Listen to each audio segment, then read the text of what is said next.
Hey guys, today I'm going to be doing a book review on Blood and Beauty by Sarah Dunant.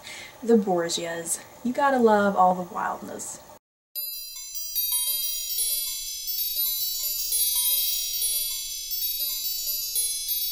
Blood and Beauty is a historical fiction novel about the infamous Borgia family. Rodrigo Borgia becomes Pope Alexander VI and uses his position to further the advancement of his family. Lucrezia Borgia is a pawn to be moved around from husband to husband. Cesare Borgia is a man of cold calculation and manipulation. Juan Borgia is hot-headed and headed for self-destruction. Blood and Beauty is a novel about corruption, murder, and the strength of family. Overall, I really did enjoy this book. I don't think I enjoyed it anywhere near as much as Mario Puzo's The Family, which is also about the Borgias, and it's historical fiction. This review is kind of going to be a parallel sort of video. I'm not going to be reviewing The Family, but I will be making lots of comparisons about Blood and Beauty to that one. What Sarah Dunant does with her retelling of the history is to make events more believable and plausible, and I guess just kind of this is more what historically happened.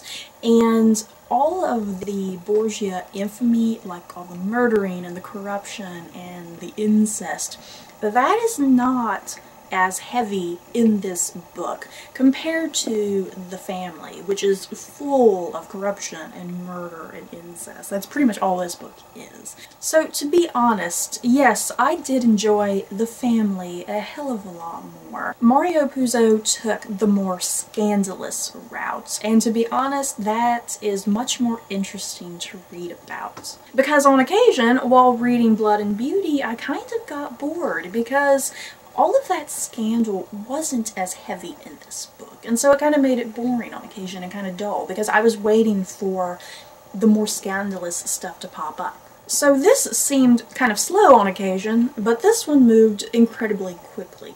It was probably the last 25% of this book where things got interesting, because all of the characters are in various different places in their life, and that's kind of the parts of their lives that is very interesting to read. I guess one of the things that I did not like about Blood and Beauty was the fact on how strictly the story was focused on Pope Alexander. Pope Alexander, he's not really my favorite historical figure. Lucrezia and Cesare, who are on this cover, I am far more interested in them. And that's kind of what I wanted to read, more so than Pope Alexander. Whereas in The Family, this book, even though Pope Alexander is in this book a lot, it really focuses a heck of a lot more on Cesare and Lucrezia. What Mario Puzo does really great in this book is have these great extensions on some of these historical figures that are hardly ever even kind of wrote about in historical fiction. Geoffrey Borgia and his wife Stacie and Caterina Sforza are in this book a lot, and they are extremely huge characters. Whereas in Blood and Beauty, they're kind of non-existent. And Caterina Sforza, she was such a huge player in this one, and she was really given depth as a character, and she was fascinating to read. And in this, she was just kind of dull, and she kind of just popped up, and then that was it with her. Whereas Geoffrey Borgia and his wife were in this one a lot and huge characters, and they drove the plot, Geoffrey Borgia was not anywhere in this one as much, and he didn't drive the plot. But Stacie Borgia was in here a lot, driving the plot. As far as Juan Borgia goes, who is honestly my favorite Borgia, probably due in part to the Showtime series, Juan Borgia is pretty much in both of these books equally, in kind of different ways, but still kind of serving the same purpose in both books. So in terms of how I would recommend this book, if you love the Borgias or historical fiction with the Borgias, I still think you would enjoy this, and it's worth the read, I think. But if you think you might be a little bored and you might find this slow, then it might not be for you, because you might be far more interested in The Family.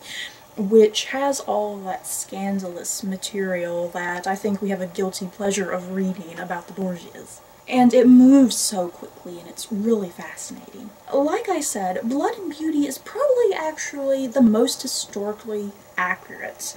When Sarah Dunant would kind of be going into things, I kind of found myself thinking, yeah, that's probably kind of more likely what happened.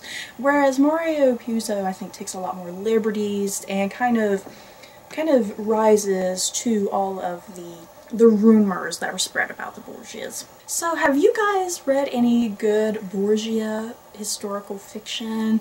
For some reason I kind of have a hard time finding some. It's not really a subject too widely written about in books. So have you guys read any really good Borgia historical fiction? Please let me know so I can maybe get my hands on some. And have you read any of these books? Would you like to read them? And have you seen the television series with Jeremy Irons? Wow, I love that series, and I'm so pissed off that it got cancelled. Why? Now I don't have Jezreel to look at anymore, you guys. Anyway, don't forget to like, comment, and subscribe, and I'll see you guys next time. Bye.